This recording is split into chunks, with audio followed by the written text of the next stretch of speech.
Hey, what is up, guys? This is Bo, or Carl Hungus712, and today I'm going to be bringing you some domination gameplay here on Standass. It's a map I used to like quite a bit, but after playing it one night like 10 straight times with Jesse, a buddy of mine, we started calling it Standass, and it's not one of our favorites anymore, but started off sniping a little bit, but then I realized I'm going up against a really good quickscoping clan here. I'm playing with another buddy of mine, the Boston Pancake. We have a pretty good game here. We struggled definitely for a while, and since I prestiged, and this is also part of my Road to Commander series here, I don't have Flak Jacket unlocked, and you guys know in Domination it's a C4 grenade, just an absolute chaotic grenade fest right on all the flags, so I have to stay back and play kind of conservatively, but I end up giving us a lot of cover, and we end up winning pretty good here. But I think you guys will like the gameplay anyways, and I'll give you guys some tips on how to counter some of the better quickscopers out there, especially when you get into a lobby with them, because they are tough to beat. And watch me just get owned there, just absolutely ripped apart. Switch to the FAL. Love this gun, so you'll get to see some pretty good trigger finger play here using this and switching between that. And I think my TAC 45 or the 5.7, I can't remember. But I wanted to talk to you guys a little bit today about finally won my first tournament. And my first competitive tournament, and you're probably thinking, oh, was it Advanced Warfare, you know, or did you guys have like a throwback tournament of Black Ops 2 or Ghost? No, it wasn't. It was actually the game I've probably played the most in my lifetime, and that was Madden, the Madden gameplay series. It was a Madden 15 tournament, and ended up losing my first game. I probably should have won it, but I ended up making a couple of stupid mistakes at the end and lost my first game. But I did come out of the losers bracket, and I think I ended up playing, let me think how many matches real quick. 1, 2, 3, 4, 5, 6. I believe I played 6 matches. I had to win. I had to beat 4 guys, and then when I got to the final guy who beat me the first time, because I was coming out of the losers bracket and he was in the winners bracket, I had to beat him 2 times. And your boy here, Carl Hungus, ended up giving him the D both rounds and putting on a pretty good clinic. I'll definitely upload some Madden gameplay for you guys too if you're interested in watching that. But that's one of my favorite games. I love Madden. I love football. I played football. That's probably my first love. Watch me just get owned by that C4 sandwich there right over the car, right over Optic Van there. But anyways, it was a really fun tournament down at the Game Lair. They really put on a good show.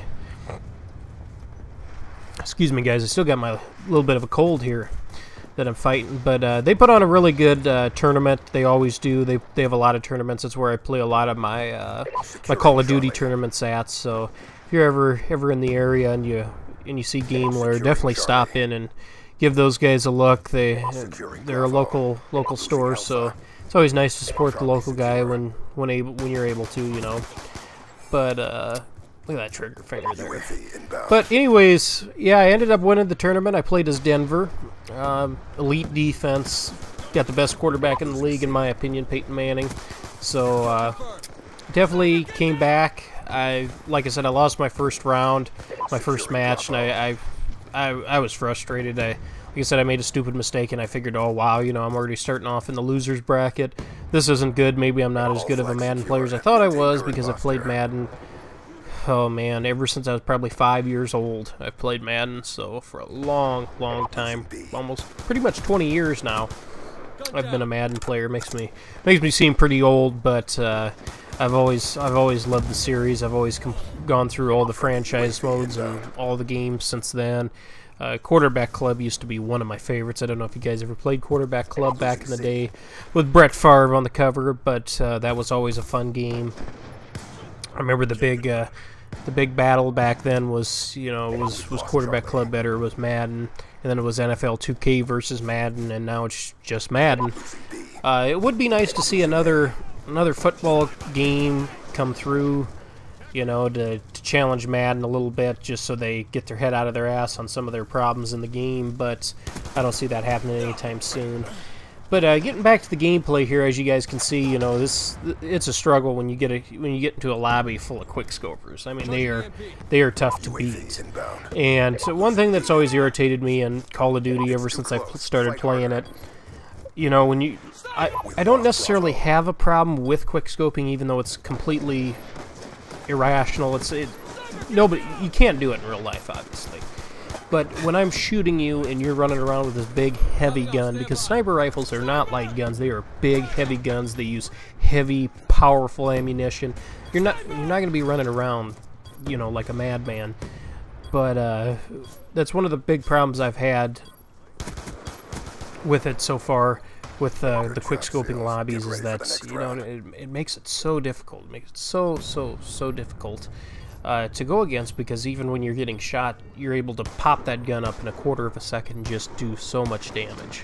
And like I've said too, you know, when it comes to quickscoping, like I said, it's you know, there's that big debate, you know, on whether or not it's overpowered or not, and I can even do a episode on that if you guys like, or if you guys would like me to.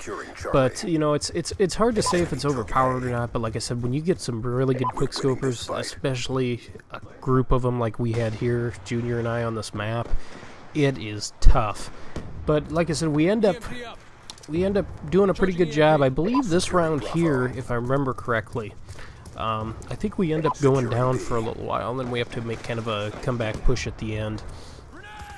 But as you can see here in Domination, if you don't have Flak Jacket on, don't worry about getting on the flags as long as you've got teammates willing to do that. Like I said, I'm always big on getting the objective played, especially in public matches. I understand in competitive gameplay, you know, I don't have as much of a problem as somebody not jumping on the flag or jumping in the hard point, because, well, if you've got an anchor there, that's understandable. But, oh, look at the leg there. But, you know, that's understandable. But in public matches, get your ass on the flags, you know. Don't sit back and go 41-3, sitting at the back of the map, camping a flag, and then you guys end up losing by 115 points. You know, you didn't help your team out. You know, help your fucking team out, you know. But that's for another time, for another debate. But like I said, one thing I'll say about quickscopers that irritates them the most is use an LMG, use something powerful, use something that can kind of counter them. And that's exactly why I'm using the FAL here. It's pretty much a 2 to 3 shot kill. If you have a good trigger finger, I mean, you'll rip people to shreds, as you can see me do with this gun. Junior, the buddy I'm playing with, he's using the Mark 48, which is a 3-shot kill anywhere on the map. So, you know, those are things that can frustrate quickscopers, especially in Domination. Now, your really good quickscopers typically put on Flak Jacket and Tac Mask. Not always, but usually. But definitely hit them with flashbangs, concussion grenades, do things like that. And also, and I remember Pamaj, one of my favorites to watch. You know, he's a god with a sniper rifle. But I remember him saying this one day, he absolutely hates people who use stock on an assault rifle. So use stock, strafe, do the 2-step on them, you know, do whatever you have to compete. Shotguns are sometimes work real well, but it just depends on if you can get up close enough to them. But yeah, you guys also know too that I love using the Remington, I love using shotguns, but again, unless you really flank and get up behind a sniper, you're pretty much useless. The one bad thing with being a good quickscoper is you've got basically an infinitely ranged shotgun, so you're kind of screwed. Even if you do get up close, which you'd think, okay, this guy's got a sniper rifle, it's a big heavy weapon, but unfortunately on this gameplay that's not how it works. But, you know, again, that's a debate for another time. And I think that'd be a pretty cool commentary to ask you guys and to do a little back and forth on, you know, is quickscoping overpowered? You know, should that mechanic be fixed in Call of Duty? And one thing I hate in Domination too are teams that camp and then end up getting kill streaks towards the end. But I guess that is pretty smart gameplay, actually.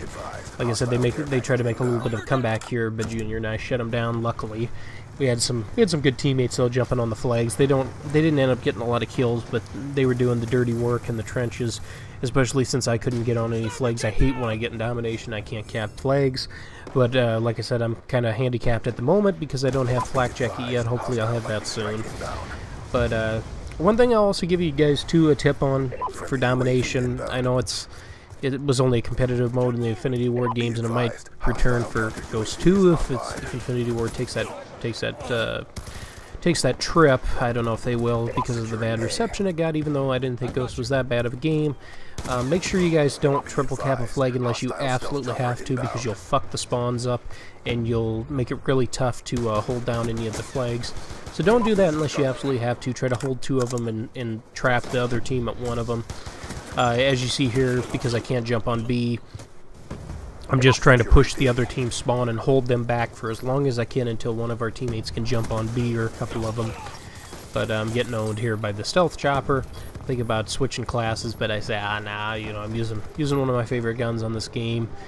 But like I said, trying to give you guys a few tips on domination and give you guys a little bit of background about my good weekend, you know, finally getting the monkey off my back winning my first competitive scene. But I am going to have some more League play coming forward to you guys, some more Road to Commander series, League play on Black Ops 2, League play also on Advanced Warfare. Here's my buddy here. He was having some problems lagging, but I give him credit. I could not play on lag like this, and he dropped, I think, just about 40 kills here. But, yeah, I've got those videos coming for you. Got some Madden coming for you. And I did want to start maybe a little short series about some of the most underrated guns in Call of Duty that some of the pros should take a look at, especially me being a competitive player. You know, I like trying different things out, like FizzErp. But I hope you guys liked the video, and I'll see you next video. Bow out.